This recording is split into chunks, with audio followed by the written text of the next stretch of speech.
Ghosty fam, Amy here. Welcome to The Activity Continues, a podcast where three soul friends talk about all things paranormal. Ghosts, hauntings, psychics, movies and TV shows, especially The Dead Files, and other spooky and spooky adjacent things. We also like to interview people in the paranormal community, as well as past Dead Files clients and other interesting people. Sometimes we even tell your stories. I hope you enjoy the show. Hello. Hi, everybody. Thanks for joining us again. Today, we are talking to Jenny. You may have heard us mention Jenny in previous episodes. She is the psychic that we all went to see together for the first time a few years ago now. AP, since you are the one who introduced us to Jenny in the first place, maybe you can kind of fill our listeners in with a little bit more about Jenny. Yeah. So I actually met Jenny, or heard about her, first of all, back in 2017 through some friends that I met through having Briggs and subsequently the other dogs that we have. First went to her in December of 2017, which was just a couple weeks, less than a month after we lost Boone, our Gordon setter. And I went with my dad. We both had separate sessions. And when she was opening with me, and, you know, when she sits there and asks you for your permission and connects to your energies, she had to stop and say, man, there's just dogs. And one keeps running in and running out and sitting down next to you and then being like, oh, I got to go. And then runs in. And she's like, she's described him as black. Or is he brown? Or is he black? Is he both colors? Well, Boone was a Gordon setter, which is black and tan. And that dog did not know how to sit still if his life depended on it. Like, this is a dog who we would put a gate up in our downstairs, like a baby gate. And I swear to God, he literally flipped us off one day when he was going over it. Like, he would sit there and he would spin once, spin twice. And you're like, Boone, don't you do it. And he'd puff his cheeks out and go whoop, whoop, whoop, whoop at you. And he'd spun around again and was like, and he ran upstairs to eat butter. This is also As the dog. we all do. Yeah, he was a 50-pound dog, but he could reach to the far back corner of a countertop to get butter or Butterfinger. But she did tell me that he was coming back to me at some point, or coming back to us. And I'm pretty positive that Kiri has some of his old soul, because when she was a puppy, like 3 months old, I looked into her eyes and they were just so deep and like, you've been here before. She also knew where all of his hidey holes were in the yard that none of the other dogs went into. That's so sweet. And then brought you all along because, well, when Megan and I first met in January of 2020, I told her about Jenny and she never went. Every time after that we talked, and it's like, I still haven't contacted her yet. I still haven't contacted her. She's in my phone. Yep, she's in my phone. So then when all of us are kind of like, everybody was kind of hemming and hawing and like, I want to, but I don't know. So it's like, well, what if we just go as a group? Maybe it's a little bit easier to ease into it. And so we did it as a group, the three of us, plus another friend of mine that I worked with that you guys know now, and my sister. So anytime I bring somebody along or introduce somebody to Jenny or schedule, if somebody says, hey, will you schedule something with me? I'll ask, do you want individual or do you want to go together? Do you want a half hour or an hour? And I will literally email Jenny and say, myself and one other person. I never tell her who's coming with me. So she is not Googling you all day, yeah. Greg. So, I mean, the only time was when it was like my aunts and my sister and my cousins and my mom last year. I was like, it's a family reading. So, but yeah, so Jenny is a renowned medium and psychic consultant, spiritual coach, life coach, business consultant, Reiki master and healer, EFT, TFT, certified practitioner, hypnotherapist, and hypnosis teacher. She's a lot. She's got a lot of things going on. And I mean, for anything, what I always tell people too, is she's just somebody that you feel like you can connect with and talk to with no judgments on your life. And I recently know a friend of mine who has been going through a lot. She went to Jenny over the weekend. And so she just said, she connected with who I needed her to connect with. Oh, good. Good. So content warning for everybody. We have no idea what we're going to talk about. It comes around. I know I have a question based on fears because that's something we've talked about. And that's something that I know we've had a few patrons ask or mention about, of having some significant fears. So I do have that as a question. And as always, just check the show notes because Amy does a great job putting all that in. Yeah, So, I'll try to Amy, be sure to do that. any housekeeping? Yeah. The only thing I wanted to talk about is for everybody to go onto our Patreon and look for the post that is a poll that we are asking people what they would like to see in the next season, because we are wrapping up this season and we're going to meet next week and talk about how we're going to go forward with this. So we want to see what you guys think. You think we should keep doing Dead File stuff? Should we keep interviewing people? Should we do all of it? Should we pick a different show? Should we anything?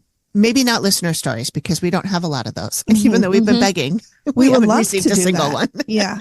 I would love to do that, but it doesn't seem like people have a lot, or they don't want to share. Which is fine. Which is fine. We'll find something else to do. We can always talk. I mean, that's not a problem. It looks like Jenny's here, so Awesome. I think we should bring her in. Sounds good. Yay. Yay! You're Hi, beneath into Jenny. the Hi, side. Jenny. Hi, how are you? Hi. Good. Good. How are you? How are you doing? Good. Well, thank you for joining us. We've been talking about you on our show for Forever. a year now. Yes. Year and a half, maybe. Thank you. And so glad we could finally get you on to talk. Yes. Amy, we call Amy that you know more than you know this Amy. She I'm AP. She's AP on our show just because I'm already Amy, and to not confuse the two of us. But anyway, she did a little intro for you before you came on and nice. talked about how she found out about you and how she's been seeing you for a bunch of different times, and how she brought Megan and I in with you once and twice, actually. Twice. Yeah. Yeah. So we've been through all of that, but yeah, we just want to talk about like what you do and how you started. And I know Amy AP has a couple of specific questions for you too. But if you want to just tell us a little bit about who you are, how you got started, and what's your jam? What's your thing? You know, people will look at my business card and they're like, couldn't you choose one thing? And I'm absolutely not. She just read all of them and we were like, that's a lot. We had to take a break. She had read some I had things. to pee. Yeah.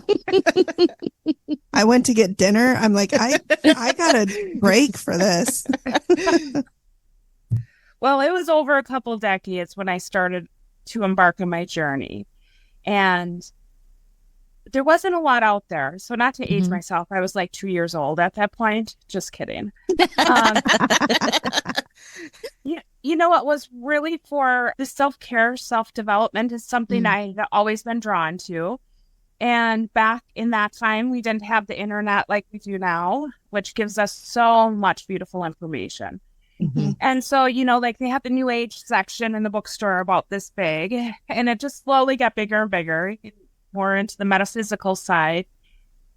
So I would just, you know, I was just like this sponge grabbing whatever I could. I was just drawn to things. And, you know, I have this free spirit energy. So I would buy a lot of books, but I would never read them from start to finish. I just pick them up and, you know, That's me. read some piece. It was almost like getting downloads just from that process. And so I love to tell people, if you're drawn to something, go for it.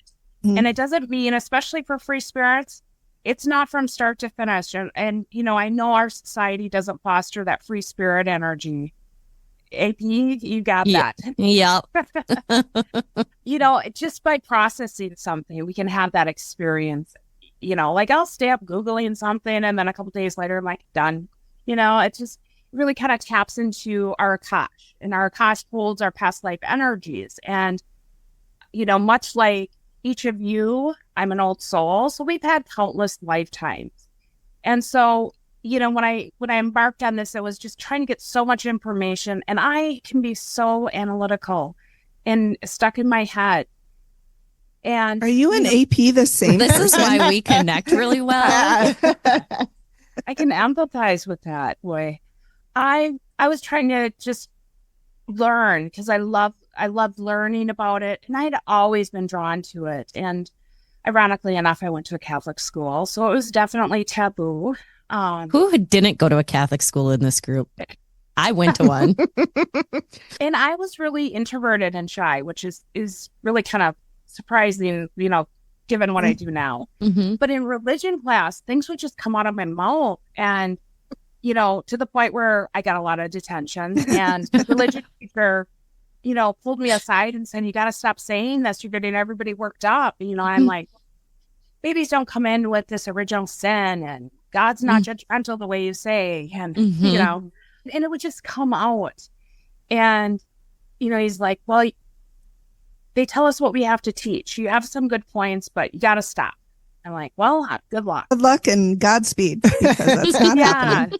And, I took the city bus in high school, and strangers would just come up to me and talk. And I remember this older gentleman, he's 60s, late 60s, early 70s. I don't even know what I told him. And he got tears in his eyes. And he's like, how do you know that? And I'm like, I don't know. I just thought of it. Well, when I embarked on my journey, even with the limited information, I discovered, boy, I didn't give out all that great advice to these strangers or to my friends. That, it really opened my awareness that I had been channeling my whole life. And, being that empath and that clairsentience, that sixth sense of feeling, and that ability to read someone and to read a situation. I just thought I was super smart, Well, that too. It's not either or. I feel like you can Why be not both? Yeah, I'll take it all. Yeah. And I got together with some like-minded people, and there weren't a lot of groups out there. I had some great mentors, and one of my mentors said, I set up some appointments at this metaphysical shop, and I'm like, I can't do that. And my friends in my, in my group were like, you got to get out there and do it. And, I had a mainstream job and very polar opposite, very executive. And so it was more of a hobby and a passion. If anybody would have told me back then that I would be doing this today, I probably would have screwed it up first and foremost. I remember, and I loved getting readings, and I remember this reader that I absolutely loved. He had told me, I see you doing meditations, and I see you doing meditation classes with people. And I said to my friend after, and I go, God, I love him, but man, he is off, because there's no way I'm going to do meditations, because I'm so logical. And what I had to do is get out of my own way. And, I would read, again, limited stuff out there. I would read a book, and this is, psychic development. And I would try to do it the way the author said. And I had a different style than that author. And so that really nudged me to start doing more classes to help people foster how they channel and their gifts and abilities, because everyone has a different style. And, it just evolved from there, a lot of synchronicities. And I feel really blessed and fortunate to do what I'm doing and have that opportunity, and to connect with so many beautiful people like yourselves. And, one thing that I put out there when I stepped into this is I want those that are opening up to their gifts and abilities. I want to connect with healers. And I would say it's not my entire clientele base, but it's a good chunk of that. And all the people that are awakening right now is absolutely beautiful. And so when I first stepped into it, it was really that woo, and, some people thought I was in a cult, and yeah. And I used discernment and who I shared it with. Fortunately, my family, for the most part, was really supportive. Certainly I have 3 boys, and they have always been supportive of it, making fun of mom sometimes, even, when I tell them, like, oh, manifest this, or I manifested this, but they, they believe it, but they don't do the same thing I do. So you mentioned like people are going through an awakening. How would somebody know that they're going through an awakening? Is that something they can be cognizant of? Is it subtle? Like, what does that look like? It's really different for everyone. Some, unfortunately for some, it's almost like their world comes crashing down around them. And it's like, you heard the say in the dark night of the soul. And sometimes it's like your world is, kind of rocked, if you will. And again, things come crumbling down, and it's like, okay, I have to pick myself up and where do I want to be? And that's probably the biggest question. Who am I and where do I want to be? For others, it can be a slow, gentle process, more of that excitement, and I would say mine was definitely a process of awakening. And I would develop more gifts or more awareness of my gifts. And, past lives started coming in and the universal channeling. So it wasn't like everything was all there at once for me. And that's what I see for people within their awakening, is that they'll start to recognize, like, maybe I have something here. Or I would say the biggest thing is people start questioning things, questioning themselves. Again, who am I? And this just does not align with me. But it takes a while for people, because you're caught up in your life, to start stepping back and like, there's something more out there. And, there are different phases to the awakening process. And some people have 3 phases, some have 5, 7, 9, 11. They're all the same. It's just how it's broken up. I go with the 5 because numbers hold energy, and 5 is all about change. And the first couple of phases of the awakening can be difficult, because you're really questioning yourself, your beliefs, what you have been conditioned with, what our society is conditioning with us, for us and to us, what religious organizations, even our family values, and in terms of with our parents, like they taught us what they know. And what I see now is people really questioning that. And we have so many free spirits that have come in. That younger generation, and I'm going to say your generation for a couple of you, which I love, because it is those free spirits that are shifting paradigms. And, we are seeing it's not working the way we have it, the way we've been doing it. And we're in the midst of a shift right now, a collective shift. And it's a 36-year cycle. It started with a precession of the equinoxes, and we're 30 years into it, believe it or not. Oh, wow. 6 years left for this phase. And, we're moving to a higher consciousness, a higher frequency collectively, a more compassionate place, definitely growing pains along the way. And it's tough to see that. But people and things that lack integrity, those old paradigms, the greed and the negativity, all of that is coming to the surface. And I know people are like, we're going downhill. And we're not. We're actually shifting again to a higher frequency, a higher vibration. But I liken it to, you go into a dark room, you turn on the lights, and you see all the cobwebs, all the dust. Well, that has been there. We just haven't gone into that room. We haven't turned on the lights. And, Spirit loves communicating in metaphors, and using the metaphor of dark versus light. The light's winning, but it's hard to see that. And we have a duality within us, but collectively there's that duality. And if you think about it, when you have light, darkness can't exist.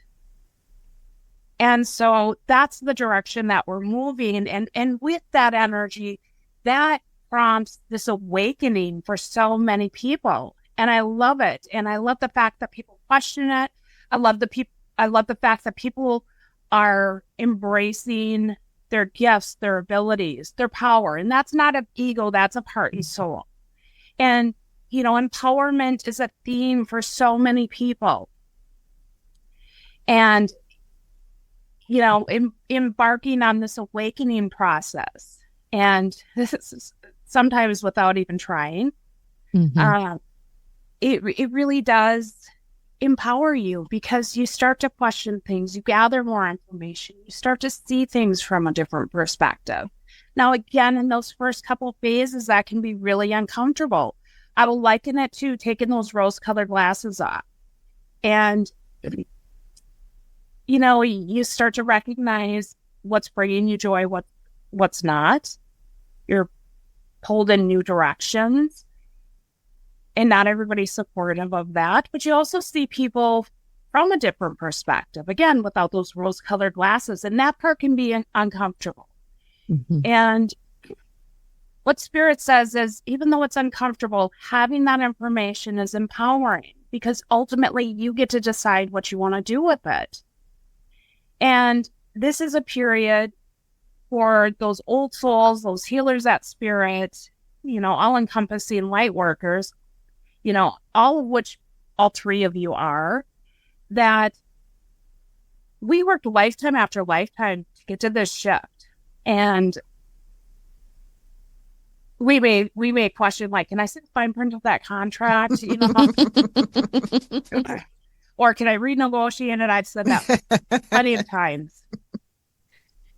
But, we chose to be part of this shift. So when you see all these things going on within the world, know that that is, a lot of this has been going on, and we're just seeing it so much clearer. Mm-hmm. And we're going to continue throughout this shift. That, again, things that lack integrity, people that lack integrity, it's coming to the surface. And some of it can be really horrific. And, those healers at Spirit are those that are sensitive, those empaths, need to be very, very aware and conscientious not to pull in or sponge all of that energy. And we do that. And, and it's so hard when you see something that is horrific, and you look at, the sex trafficking, and I mean, pull up any news station, traditional Mm-hmm. or not, that, we could feel that energy, and we do that, like, here, let me take that away. We tend to sponge it, and we're not meant to sponge that. We're meant to stay vibrating at that high level. We are light work. We're meant to send that love and healing. And intention is so incredibly powerful. For me, I use green for healing, pink for unconditional love, coming down, projecting out, so that I'm not pulling it in. Mm-hmm. And, we have that human side where I will read something or hear about something, and I'm like, oh my God, disgusting, whoa, and I'm like, okay, I got to send love and healing. And I'm going to provide gratitude that it came to the surface. Not that it has been happening, but that it came to the surface so that we can change it. And we have the power to change that. And, right now, the collective energy is so tough with, we have wars going on, the godforsaken political environment. And, we're so conditioned. And there's so much out there to really kind of divide people. Mm-hmm. And that's polar opposite of a higher consciousness, But it fosters an element of fear, of anger, of hatred even, and control. And so as people are awakening, they're like, no, this isn't right. This side isn't right. This side isn't right. Or seeing, what is right on both sides, but not approaching things with that anger and hatred. And, I get a lot of questions like, are we going to have World War III? Like, are we going to, have a civil war? I check and recheck that on a continuous basis by universal channeling. And I get no. Mm-hmm. We've moved past that marker. And we truly have midpoint within this collective shift. And, that gives people that sense of reassurance. But, a good way of looking at that, and I mean, like World War III, when the Ukrainian and Russian war started, and certainly the same would apply to the Middle East, you didn't see all these countries lining up to go fight that war. Now, granted, they support them in different ways, but how countries are approaching it is very different than we've seen in the past. So we are shifting those paradigms. And people are pushing back on that fear-based information that's constantly put out there, that negativity. And again, it fosters an element of control with that fear, with that hatred. And those that are awakening are rising above that and looking at it and using discernment in terms of what is the truth, what isn't. And that's what I encourage everybody to do. And for those empaths, those that are sensitive, your ability to read someone and to read a situation is so incredibly powerful. What feels right to you? What doesn't? And it's not a fear. Fear is a state of mind. That feeling of something's off here comes from within. And that's where you can start to use that discernment, like, yeah, there's some mistruths here, or this person lacks integrity. And, I know this has come up for all three of you at different times, this message that if something or someone feels off to you, use caution and discernment. Don't let that little voice be like, Amy, Megan, AP, give them a chance. Don't be judgmental. That is, none of you have it within you to be malicious. That is not you being judgmental. That is telling you, hey, again, use caution and discernment. And the flip side could be true. Like, this feels right. And we can't always put logic on those messages. And so it is about building that trust and stepping into it. And sometimes, stepping into it is, walking through a door to get us to that next place in time. So it's not like really obvious initially. But I encourage people to use that gift as it is, not to sponge all that, whether it's the collective energy or even an individual. Certainly, if you're standing in line at the gas station and the person in front of you that you don't know is anxious, you're going to start to feel anxious as that empath. And what is our mind do? Like, okay, what should we worry? Worry is that happen, And that's why just being mindful of it, being aware of it. When you feel a shift in your energy, in your emotional state of being, or even your mental state of being, and for some empaths, it can be a physical sensation. A very simple question, yet incredibly, incredibly powerful, is asking, is this mine or is this somebody else's? Because when it isn't yours, or what isn't yours, oftentimes will disseminate, if not go away. But it helps you to recognize how much you truly do take on. And it's like, no, I'm going to stay in my energy. I'm going to use this gift to help guide me. And I'm certainly not out there doing readings on everyone when I'm out, but I do get a read on someone and on a situation, just as you do. And that is for our guidance. And I use the metaphor, which Spirit has given me. It's like your headlights at night guiding you. I mean, could you imagine driving across town at night with no streetlights, no headlights? I mean, that would be a really tough journey and scary. Absolutely. And I also tell people you have a beautiful entourage on the other side, and they love, love, love helping us. And it is quantum on the other side. Hard for us to imagine that, but they can be in multiple places. Our loved ones that have passed, angelic beings, can be in multiple places at the same time. So you're not taking them away from anyone. But that is their agreement before we all came here, is that I'm going to help you on the other side. And because we have free choice, we have to put it out there, or we certainly have to allow it. But they are constantly there trying to help us. We miss so many of those beautiful signs. And I tell people, men are probably going, what are you doing? What are you doing? We told you not to go that way. Yeah. Sure wish Amy would let us help her, That's stubborn. I'm sure of it. Well, but we get so destination driven, and it's like, I got to figure this out. And, they're like, hey, there's a shortcut this way, or there's something bigger and better. And so, they always remind me, and I can't tell you how many times this comes up in readings, that make those wishes big and small. And the best way to manifest is to put it out there with gratitude as if you have it, and imagine it with all your senses. Mm-hmm. And if you're, us healers are not so great about receiving. So I would encourage you to use that mantra, I allow, and be open to it. And it likely is not going to come the way you think it is going to, whether that's, in terms of health, financial support, relationships. I mean,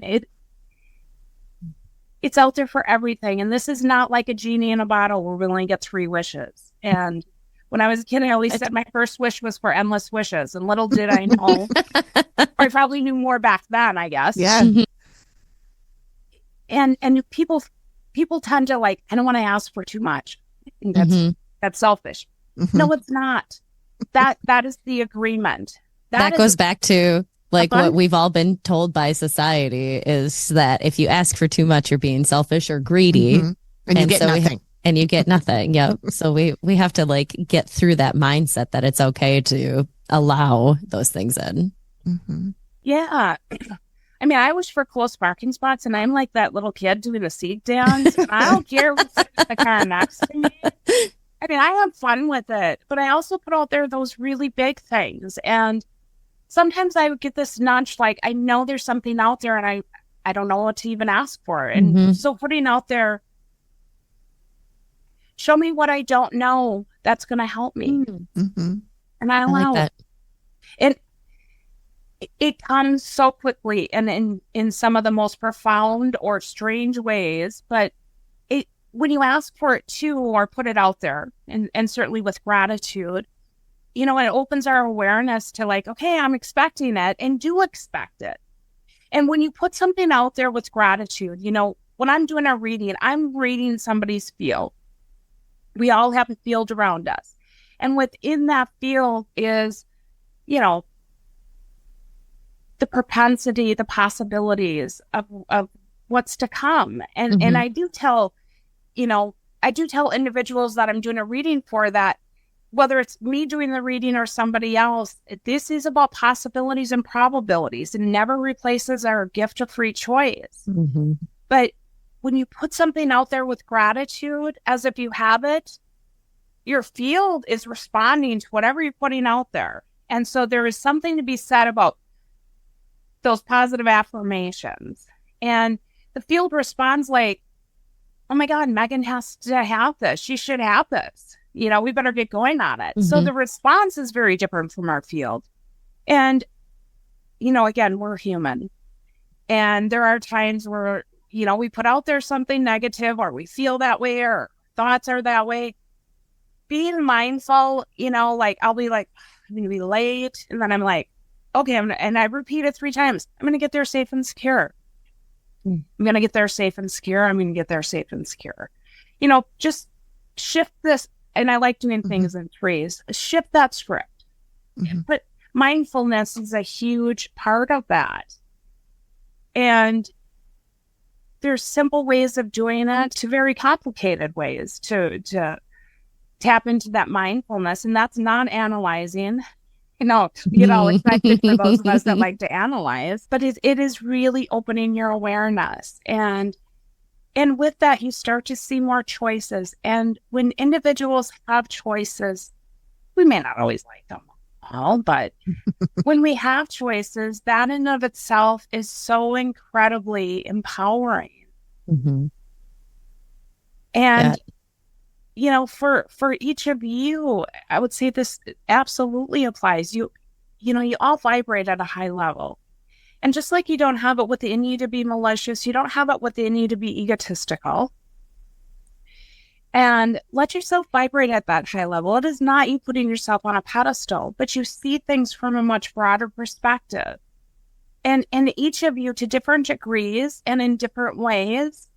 And certainly, this podcast is a testament to that. You're here to help others to become empowered, to give them tools, to give them information, a different perspective. And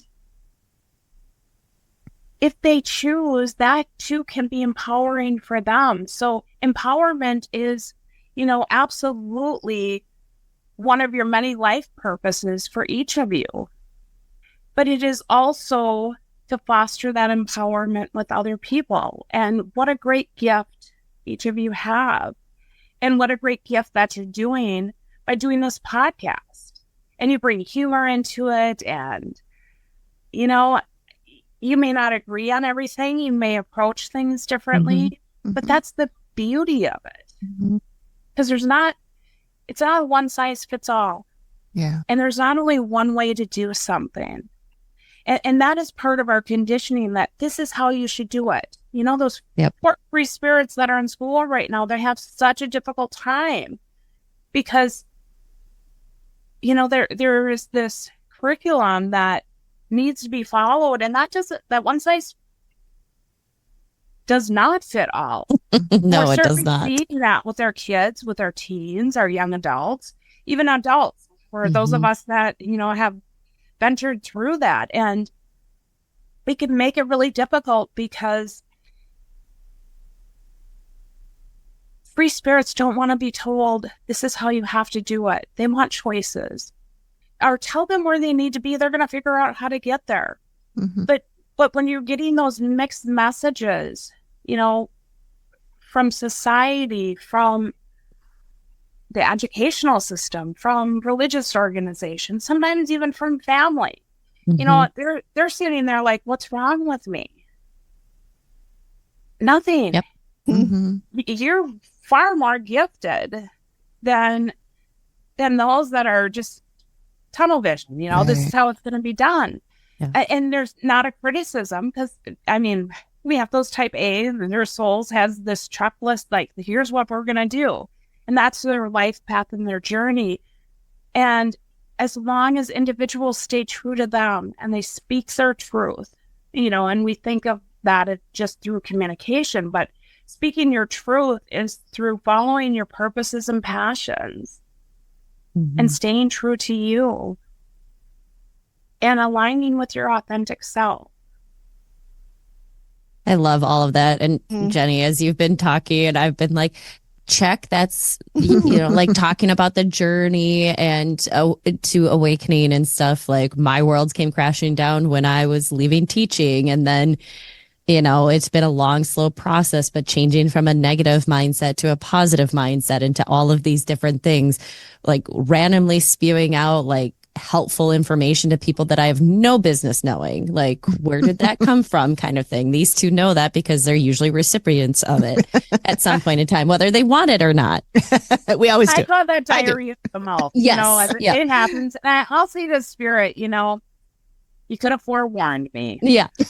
All of a sudden you just get into this groove and you're just like, well, this means this and this and this, and it's this way it's connected here. And it's like that picture, where is it, Keira Sedgwick, who's like staring at all the like the math things moving. Equations are running around her head. Yeah. But I know, Jenny, I do have a little bit different kind of question for you, because this is something that has come up in conversations between the three of us on the show. We've had a few patrons talk to us about this, and it's something that I know you and I have talked a little bit about past lives previously. And we've talked about fears, and somehow, sometimes we have irrational fears of something. And just curious if there's something in our past lives that could affect those irrational fears from what you've encountered or come across. I'm setting you up on a tough question. Yeah, I love that question. And people are much more open to past lives. When you look at the percentage that now believe in it, that has shifted, and grown so much. Certainly when I first stepped into this. But, our past lives are within our Akash, and our Akash is within our DNA. It's not just DNA, it's layer 8, actually. And so we hold the past life energies. And if you think about, I'm going to use the metaphor because that's how spirit explains it, but we all get the visual. If you think about a bowl of vegetable soup, whether someone's doing a regression, a meditation, they dream about a past life, before they get a reading about a past life, it's like picking out a bean, a carrot. But those energies are all mixed together. And especially when, for our more recent past lives, we do have that tendency to bring that trauma, or it could be drama as well, with us. And, the most obvious is when somebody has this irrational fear or a phobia.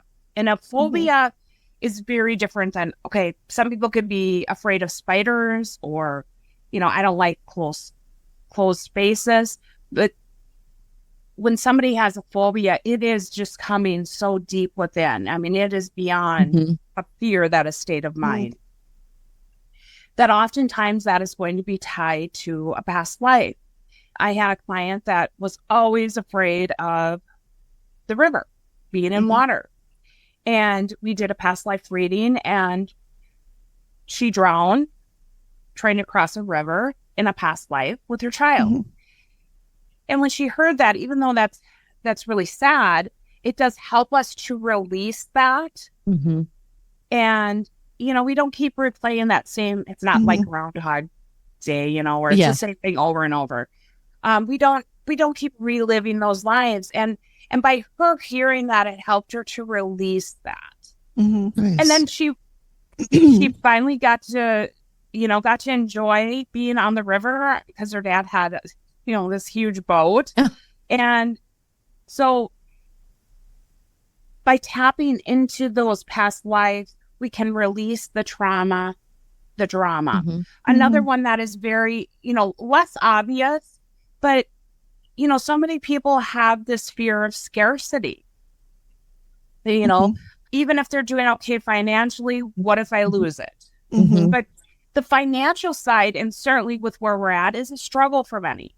Now, many of us, our most recent past life was during the Depression and, World War II. And so regardless of how well you did in that lifetime, so many people lost everything. So that is something that, we bring in to this lifetime. And so I encourage people, if you can and you don't have to do a reading, you don't have to do a past life regression, do a meditation on it. Ask to release things in your dreams. Dreams are very healing. I like to tell Archangel Raphael, who is the healer to the healers, like, come clean out my closet. And don't wake me up, don't wake me up. It's so crazy because one of our patrons, Zoe, is a medium. And so she and I did a couple readings. And so one of my past lives, I drowned. The village that I was in, like, the dam broke. And so I drowned before I could get out. And I have this irrational fear of drowning, to the point where I will frequently think, if I ever find out that I'm going to drown, I would kill myself first. I would try to kill myself a different way than drowning. Ridiculous. No, there's no need for that thought. But she mentioned that. And she also said, do you remember you saw a little girl next to me in one of our readings? And you said that I'm not having another child. She was my daughter from a past life. Her name was Rosie, and she had died. She had drowned, I believe, as well.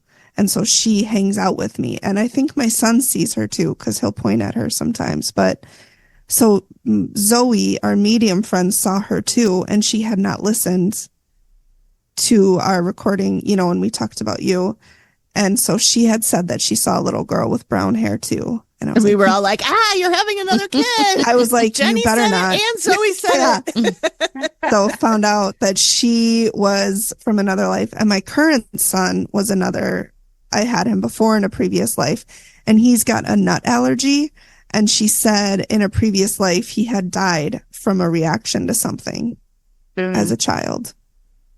As a side note, and I'm sorry, I bounce all over. No. With that nut allergy, look up NAET, NATE, allergy elimination. I know, one of the practitioners passed away, but he had helped a few people overcome that nut allergy. They still don't like nuts, but doing a frequency treatment, and I do those. I do it a little bit different than Nate, but a very similar process where it's really telling your body, like, don't react adversely to this. Mm-hmm. With a nut allergy, it's a process, but I know somebody else that does that, but super powerful. And just research that. If you feel a pull, maybe explore it. But, but going back to the past lives, that especially when they're trauma driven, we forget how powerful our intentions are. And again, we have free choice. And I constantly will put out there, and I do this in my energy sessions. I do it in meditations. I'm releasing that trauma and drama from this lifetime and past lifetimes. And I'm not going to replay it. I'm free of that trauma and drama from this lifetime and past lifetimes. And, there's a part of us that energy, again, it's within our Akash, which is in our DNA. And, it circles around. And so keep telling yourself and be very adamant, and you're in charge here, let that goddess out. Like, I'm free of this trauma and drama. And even within this lifetime, because people have had struggles, and it is not unusual, especially those that are embarking on their spiritual journey, and especially and helping others, that, you've had trauma within this lifetime, and people will ask, gosh, why did that happen? And it allows you to empathize more with those that you're going to help. It helps you to see things from a very different perspective and have more of a, ideally, compassionate reaction and compassionate actions to individuals that you encounter, to situations that you encounter. And so be very adamant with that, and embed that into your routine. When you're brushing your teeth and you're done and you're smiling and seeing if you got everything, at night or in the morning. I'm releasing all trauma and drama from this lifetime and past. I'm free of all trauma and drama from this lifetime and past. And it's like peeling layers of an onion, we get to those very deep layers. And again, we're not always consciously aware of it. If you didn't have that reading, then you're beating yourself up like, God, why am I so afraid? Like, I bought one of those window things and a seatbelt cutter in case I go off a bridge and I have to cut myself out of a seatbelt. That is just good common sense to have one of those in your car, no matter I what. don't have one of those because I have one in my glove box too. I didn't even know they had them. Thank you. They do. I need to go. There's a pointy end, and then there's a little knife that you can cut your seatbelt with, and the pointy end to obviously break the window. Oh, that's what that's for? Shoot. Yep, I know. It's not to crack nuts, AP. It's for the window. Really? Got it. What I have noticed too, which is really interesting, is if you think about, there really is no element of time in the spiritual realm. And we always think like heaven's up there. It's different dimensions. It's everywhere. Just like the creator, the divine, God, whatever name you put on, is everywhere. But a good way of thinking about this, again, using a metaphor, those toy train sets that go around in circles? Well, that's kind of like, all of our lifetimes or our time. It just kind of overlaps. And some people may not have a phobia until they hit a certain age. And what that is you're getting to that point in a past life when that happened. A lot of times it can be around the same age. So I was never afraid of heights. Last few years, hate driving over bridges. So it's so funny you said bridges.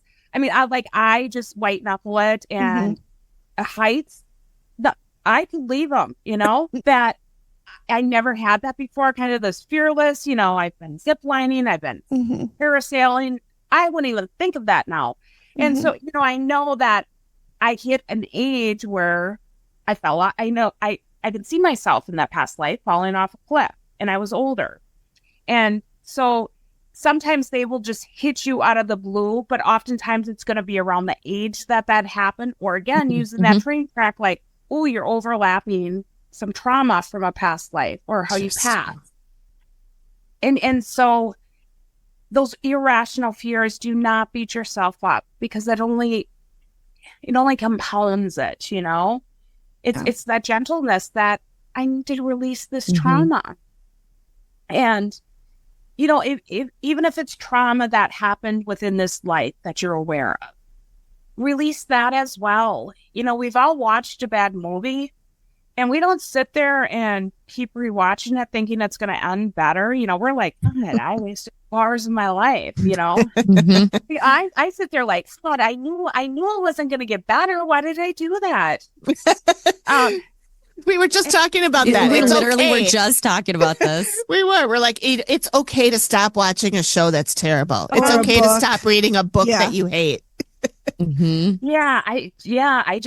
Those movies, they get me, and I just have that glimmer of hope, even though I know I should follow and trust my intuition. Like, this is just then you not also- going to end well. You also kind of want to watch just to see if you're right. At least I do. True. A little bit of validation. You know, going back to past lives, and I hope I'm not talking too much here, but No, Good. this is such your empowering time to information. talk.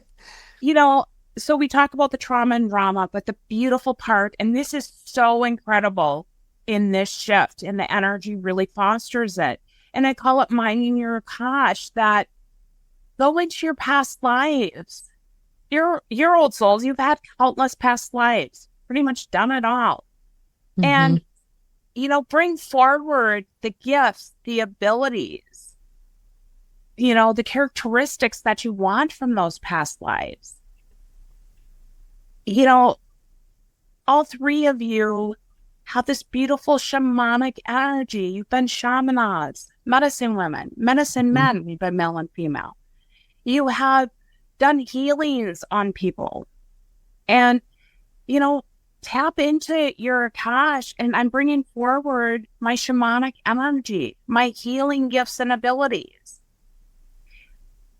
I'm bringing forward my wisdom, Mother Earth, the Gaia energy, and the plants. And, you know, it will come to you, and we're not always consciously aware of that. You could be talking to someone after that, and, you know, they could say, geez, my husband's having some heart issues, and it's just going to come out, diarrhea of the mouth, you know. Well, have them take a teaspoon of cinnamon every morning. And cinnamon is good for the heart. You may be like, how do I even know that? You know, you're going to pull forward that wisdom and do that. You know, I love connecting with my fellow witches, and I know we've talked about that. We've been witches, you know. Witches get a bad rap. And, okay, some of us did do black magic. Love it. But I liken witches to, you know, the vast majority of midwives in this lifetime, delivering babies and helping women and children, and certainly some men. It did not end well for us, for most of us. It's because it was usually doing something that was helping until it wasn't helping anymore, and now you have no purpose. So therefore, you must have cursed me. Yes. And, you know, it's safe to come out of that light worker's closet. It's safe to use your gifts and abilities in this lifetime. You're not going to be hung. You're not going to be burned at the stake. You're not going to be beheaded. And embrace your gifts and step through those fears and tell yourself that, you know what? I was hung in a past life. So that's not going to happen again in this lifetime. Because again, we don't keep repeating it. And I paid the price to develop those gifts of that past life. I'm going to use them in this lifetime. And I will say, those babies coming now, they're remembering their past lives. They're bringing forward those gifts. And you know, that is all part of this shift. And, you know, for us old souls, that we have to kind of go mine that Akash. But it is readily there. And Megan, going to your son, he absolutely sees that little girl. And he has been a seer, SEER, in a past life. So he's a seer. Yeah, I believe it, because he keeps saying he sees ghosts. Mommy, there's a ghost. Mommy, say the ghost is here. There's a ghost. And I say, okay, well, just tell him to leave you alone. Yeah. So he definitely sees that. You know, AP, you have lived in the jungle and the animals were your best friends. I mean, we think of like being that medicine woman, we're all, are a part of the tribe, or an elder, and sometimes we are. But oftentimes those healers would live distant. And honestly, in that lifetime, you loved animals more than you loved people. Is that this lifetime? That's I was just going to say that sounds. That one might be repeating. And Amy, you have been that singer, that dancer. So you putting yourself out there in front of people. I mean, that is within that is a connection within your soul. And so if you ever get the stage fright, you mind that Akash, and like, I'm bringing out that fearlessness when I was a singer and a dancer. And honest to God, Amy, I don't think people should have legs that long. and you have the platinum blonde hair, like you, light red lipstick, like you were going at it. Well, I come from a family. There. I come from a family of entertainers. That's my dad right there, who showed up in the first reading. Actually, he was in both of them when I met with you. But yeah, he was an entertainer, my mom. But I don't think anybody in my ancestors, aside from my parents, were. But that doesn't mean that's not a past life thing. Yeah, sometimes we stay within the same, family, and it, like we could be our great grandmother. Us old souls, like the best way to describe it, like you have your soul family. And, like it's this circle. If you think about the Olympic rings, you know how they overlap? Well, old souls will tend to go to companion soul families. And so they will incarnate with newer souls, to help our soul growth, but certainly to foster their soul growth. And so we don't always stay within, our lineage within our bloodline. We will cross over to other soul groups. And that's kind of really where you're at. But I will say mom and dad were part of your primary soul family, not a companion soul family. Sometimes when people cross over to a companion soul family, it's hard for them to feel like they fit in their family. Like I had a client, we did a soul journey, and I could see that she was in a companion soul family. And she's like, when she connected to her primary soul family, she's like, I don't know any of these. And I go, let's go to a companion one. She's like, oh, here. And, she shared after that when she was a little girl, she kept telling her mom, and she loved her mom, I need my real mommy. Oh, that poor mom. And she would just laugh about it, and her mom was very, very gifted. And good. But that brought so much information to her, and it helped to connect everything. She absolutely, her mom was a sweetheart. She loved her mom. She goes, I don't know why I would say that. And so sometimes that can happen as well. And I get that for you, Amy. The companion family or companion soul family? Yep. Yeah. But there's an overlap with your primary and companion. Right. And for some people, that's certainly you have been part of the same tribe in a past life. You have been part of the same coven. You were witches together. Us three? Oh, absolutely. Yes. Oh. I remember when we saw you, the first thing you said when we all walked in is, well, this is not your first lifetime together. You've done this before. Yeah. A few times. Yeah.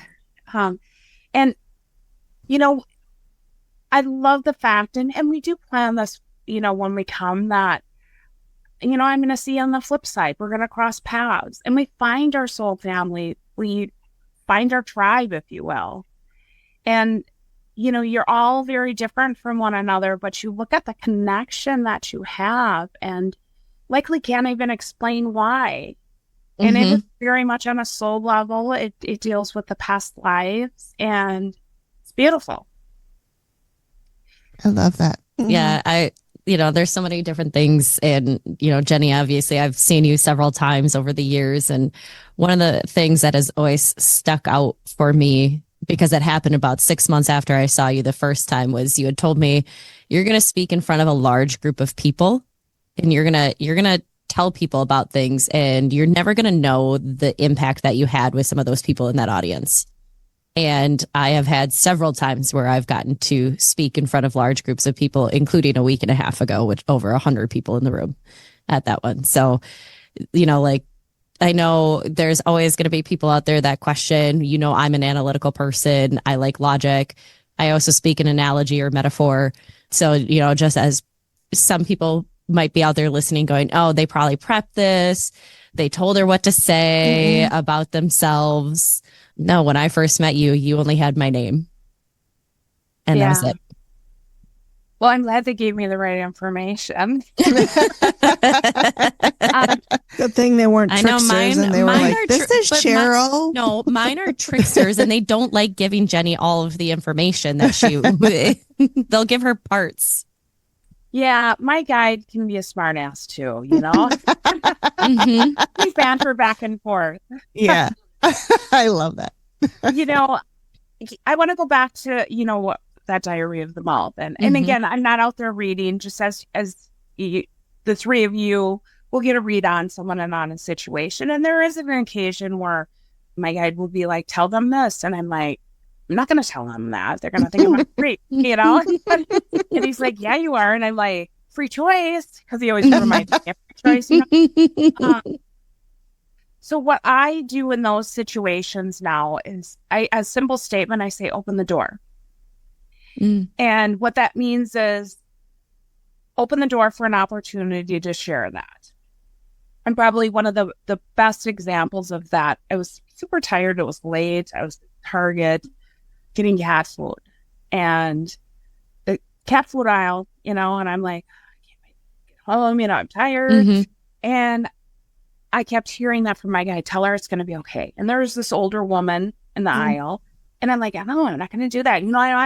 I have these sidebars, even when I'm doing readings, like, want me to say it like that? And where I'm like, nope. And I just said, oh, fine, open the door. And I grabbed a can of Friskies.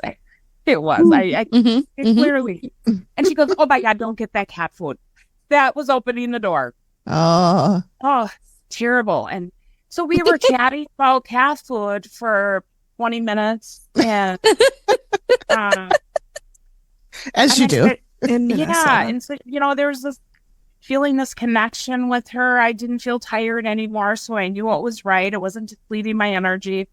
I said, I know this is going to sound really odd, but I have to tell you, everything's going to be okay. And she got emotional. And she said, I'm here buying cat food and supplies for my cat because I'm going in for surgery tomorrow. Oh. And she was just so grateful to hear that. So, as you continue to evolve with your channeling, and that's certainly there for each of you in different ways, when you get those messages for other people, yeah, open the door. And sometimes it can be, gosh, I had a dream about you, kind of thing. People are a little bit more open to that. Yeah. But I say open the door when they're giving me those nudges. Yeah. I love that. And that's the difficult part for those that are in that awakening process, because we can see things from a different perspective. We want everybody to awaken and feel that love and that empowerment. And that's where my guide says, Jenny, they all have free choice and everybody's going to wake up differently. And for some to wake up too quickly, it's going to really throw them off. And what's interesting with this shift, and this is not a criticism towards the Catholic Church or any religious organization, because there's a purpose. There is that collectiveness. I love music.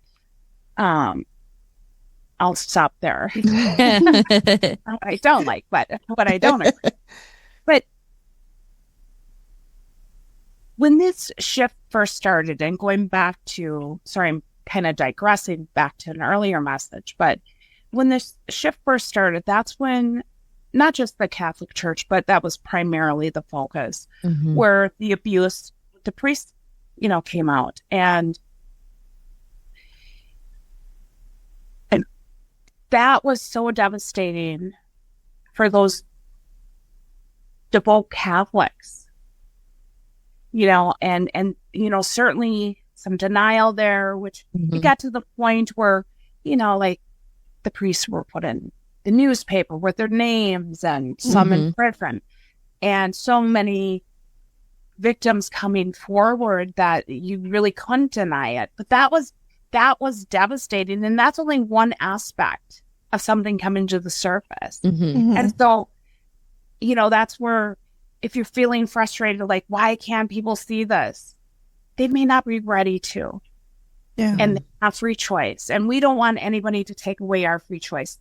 And they can't convince me that God is all loving and not judgmental, any different than that.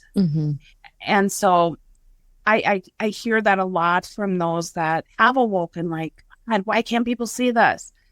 Well, when did you first start seeing it? Your perspective was very different, 20, 30 years ago. Well, okay, for us older people. And so it's respecting where they're at and know that, for the three of you and many that are listening, they wouldn't be listening if they're not old souls, if they're not light workers. I would say that people will come to you, and Spirit does an amazing job of getting someone to a light worker, to someone that can guide them, that can give them information or listen to them. And when we minimize that listening, that helps people release. But because you're healers at Spirit, you emit this beautiful healing energy. So sometimes it's just, and I don't mean just in a minimal way, to be in that healing energy. And the metaphor that I often use is it's that light at night where the moths gravitate towards it. And I have said this before I even knew I was channeling. I'm like, I would say to my friend, like, God, do I have a sign on my back that says free advice? Why don't people tell me everything? But that is you as light workers. And, the fact that you channel that healing energy, even if you're not consciously aware of it, it emits from your spirit because you're healers at Spirit. You have that ability to put that intention where you want that to go and certainly give it to yourself. But the fact that you channel healing energy means that you also have that ability to channel messages and vice versa for somebody that's channeling messages. But you will have people gravitate towards you. And, I'm sure you hear this, like, I just stumbled across your podcast. Well, those are beautiful synchronicities, coincidences, spiritual intervention. And you're there to empower. And what they do with it is up to them. Yeah. And certainly they should use discernment where they're at as well. Sorry, I found a spider, great. so that's why I keep looking up to make sure he hasn't dropped on me. You're familiar with animal spirits? If you tell me mine's a spider, Jenny, we're going to have to have a good long talk because I'm scared of them. Yeah. How much time do you have? See, Megan, they are your friends. But they're so scary. You're going to love this, though. You're going to love this, Megan. Okay. Different cultures Open the door. Yeah. I think they already did. Different cultures have different beliefs. And I love the fact that we were talking about manifesting earlier because that ties to the spider. Some cultures believe that we have one power animal. I gravitate more towards the Native American culture, which their belief is that we have 9 lifetime animal spirits. And, they have different positions like northeast, southwest, above, below. And I tell people not to get so worried about that. One can be your shadow self. One can be your personality. Your lifetime animal spirits, what that means is you possess the energy, the characteristics of that animal spirit. Animal spirits will come in for a reason, season, or a lifetime. So if you're going through transition right now, I see a snake. And you know how snakes will shed their skin. So that is not a lifetime one, that's a seasonal one. Because you're going through transition and it's a natural process. So I don't see your world turned upside down, fortunately. The spider, I'm not a huge fan of spiders either, but they are all about manifesting. Spider is one of your animal spirits, even though it's an insect. Spiders, again, all about manifesting. You know how they weave their own web. They certainly create their own destiny. And it doesn't mean you're going to fall in love with them. Thank God. And people often ask, like, does that mean I can't kill them? Okay, live in Minnesota here. Those spiders are not going to be nesting in my house in the winter. Like, I provide gratitude for them, make a wish, and out they go. Yeah. I will say I have stopped killing them as much as I used to. I try to just leave them be. But if they're big, you got to go. I'm sorry. Like, I have seen so many different types of spiders in the last 3 weeks. Gross. Amy, I think I mentioned to you that I have just been Glad seeing you didn't mention to me at our last recording, but in the last 3-4 weeks, I mean, different types, different sizes in the house, outside the house, in other places. I'm just like, I am seeing spiders everywhere. I'm like, there's something going on where I'm seeing them all of a sudden a lot.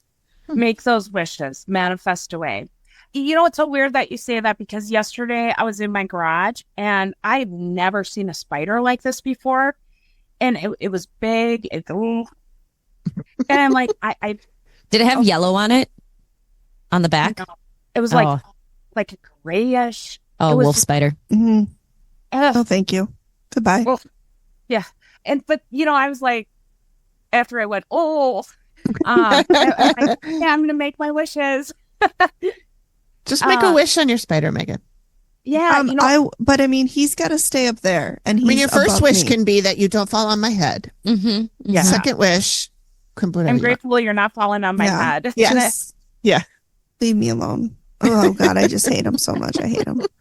Why do they need 8 eyes? They don't hunt. Because they have, yes, they do. Yeah, and they those build are webs. Their eyes are single eyes versus compound eyes like flies have. So they need more eyes to be able to see all around their directions. No, they don't. They build webs. They're lazy. They build webs. You know, numbers hold energy. 8, and they have 8 legs, eyes. 8s are all about manifesting. I love the number 8, and we are in an 8 year right now. We'll reach 9 here.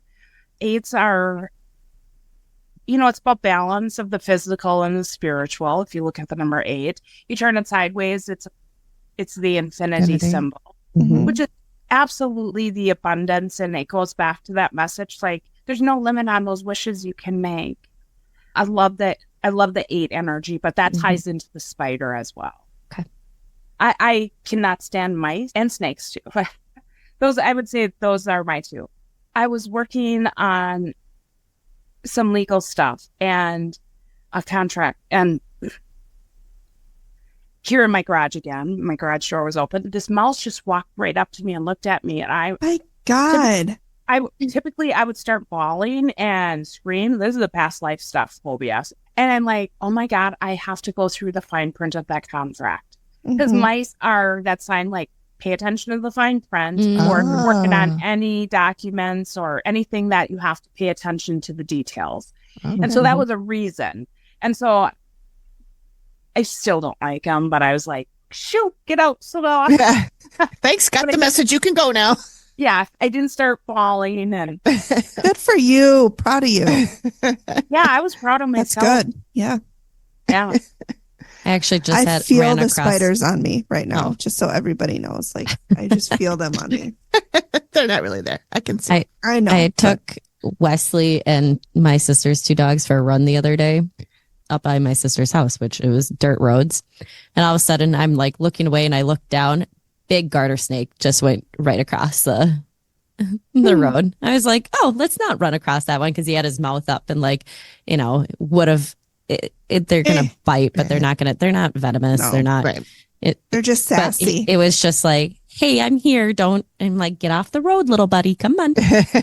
Oh, you're way nicer than me. You know, they're so cool. Especially up north. Like, there were so many this year, which we have so much change going on, and individuals do. And it's so funny because snake is, you know, in your totem for a season right now. But what I had heard is that they're much more aggressive. And I'm like, gosh, are they forcing us for change here? Yeah. They're gonna force us, but I think it's like, yeah, come on, let's move on it, you know? Yeah. Well, it was so warm this year and they like the heat and all of that. So, Yeah, well, just keep a distance. sense. One's literally in front of me when I was walking across the field, and I was just like, oh, that one I did cry and scream. Oh. Yeah. Wow, that's all very interesting. I know. It We'll is. have to have you back so we can talk more about animal totems and numerology. Yeah. Yes. Stay away from Yeah. the spiders. Like Ron Weasley says, why couldn't it be follow the butterflies from Harry Potter? Yes. Had to be follow the spiders. Mm. Aragog. I love the butterfly animals. I love all of them. They're all good. You know, butterfly, frogs. They're all about transformation and miraculous is how I see them. Mm. Okay. Very cool. So meditate on that butterfly. See yourself emerging from a cocoon because you're all going through transformation, and spread your wings and fly. Spread that beauty. And you get to land on whatever flower you want. Oh. I'm going to transform into an animal that eats spiders. Humans do in their sleep. Oh, That's a God. myth. Oh, okay, enough. Did not help. See, Jenny, it's not AP, that did fun. not help. That was not Or in fun. coffee. Archangel Raphael, clean out that closet in the mouth. And don't wake me up. Bleh. Oh my God. Well, Well, I have to say, what the three of you are doing is absolutely beautiful, and I feel blessed to Thank be you. joining you. And yeah, keep doing what you're Well- doing, and it's going to get bigger, and you're going to have so many opportunities. Manifest. And individually. Get those spiders. Which Yeah. is a sentence I never thought I'd say. I'll just take the 8s. You can keep the spiders. I'll Okay. take the 8. I will say, Jenny, we do talk about you quite a lot we in do. the podcast. Your ears are probably always Yeah. ringing. You're Yeah. definitely one of the characters on our podcast. So In it'll the be fun best for way, people but to we do. finally be able Yes. to put a face to your name. and we can be like, she is real. We didn't just Yeah. make her up. That's right. Thank Do you you. want to tell people where they can get in touch with you if they want to do a reading or find out more about you? I know I'll put all your stuff in the show notes, but just coming from you in case people don't read the show notes, because a lot of times I don't. So my website is triluminous.com, TRILUMINOUS, triluminous.com. Texting is probably easiest, or you can email. My number is 651-503-3705. Again, 651-503-3705. Or email Jenny, Jenny, at triluminous.com. Great. Awesome. Okay. Well, thank you, Jenny, so Yeah, thank so you so much. much. And I know you said you're honored, but we're honored that you Yes, we are. you agreed to come on Very with us. much so. We appreciate it so much. Yeah. Well, I love your energy individually and collectively, and so many great things ahead. And, you know, this is a journey, and you're going to write a story. And Amy, that's a message to you. But, you know, you write your story and embrace that beautiful goddess energy, embrace your power. Again, it's not going to be of ego, it's of heart and soul. And you earned it lifetime after lifetime. And I do have to share one more past life before I leave, because Okay. keep bringing this up. You were in Atlantis, and yes, Atlantis was real. Amy As- was?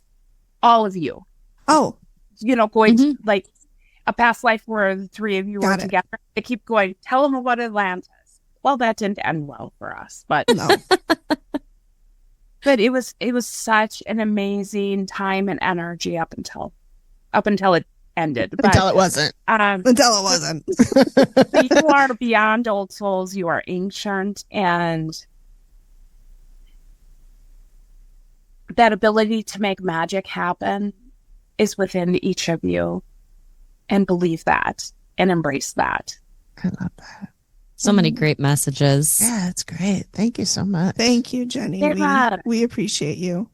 Yeah. Oh, thank you. Well, again, I feel blessed and honored, and enjoy the journey, ladies, and all those that are watching. That's important. Yeah. Yes, it is. Thank you so much. Thank you. Yes. You All take right. care. All right. You too. Be safe with the spider, dear. You know, I think so, but I just got to check. I got to make sure. Yeah. Jenny, Yeah. I just got to make sure Validation. that he Yep, didn't yep. decide to He'd jump on ask my face. validation. It's when we ask for proof. Proof means we don't believe it. Validation reinforces a belief we have. So go ahead and validate by checking. I got to. Yeah. I got to. I can't not. Perfect. So Well, bye, beautiful soul sisters. You take care. You too. Thanks, Jenny. We'll be in touch. Bye. Bye. Okay. That was really cool. I just love her so Oh my much. God, I that think was so AP's cool. frozen. Oh, no. That's the best look that AP's frozen on. She looks kind of, And she can't hear us either. I don't know. Amy, can you hear us? Amy, can you hear us? Amy, can you Amy, can you hear me? Amy, are Uh-oh, you she gone. there? Oh, she gone. She gone. Guess Well, she we'll can't see if hear she us. comes back. Oh, I was see. first, Amy, and then you. We can't And hear then we you. can't hear you. But I did read your lips. I and have you said I have no idea what happened. All of a sudden, was weird. everybody just completely froze. I was like checking my internet, and then it just shut down. And I Did was you like, hear us singing? no, I heard nothing. I saw nothing. I heard nothing. I couldn't. And I was like, I'm looking on my internet on my phone. I didn't have any loss of connection, but it was showing as connected to the box. Now it's showing as connected to Wi-Fi. Oh, So we were there singing there was a at you. glitch of some Weird. sort. yeah, we were singing. Amy, can you hear Yentl, me? I think it's Yeah. from. Yenta. No, Yenta? I couldn't. Yental. Yentl. I feel like that's a cross between Yenta and lentil, I which is a think it's. bean. I think isn't Yenta the name of the grandmother, and then Yental is. I don't know. like To be the fair, I've story. never seen the movie. Oh, I haven't No. either. I just know it's Barbara Streisand, and she was Jewish. I mean, she is Jewish. I In fact- She is- saw It the play was a when I was movie. like 8th grade. oh, really? Well, Yeah. you know more than we do. Yep, clearly. All right. Well, we should probably wrap it up. The only thing we need to do still is just say that next week we'll be releasing a sideshow episode that we haven't even recorded yet. So.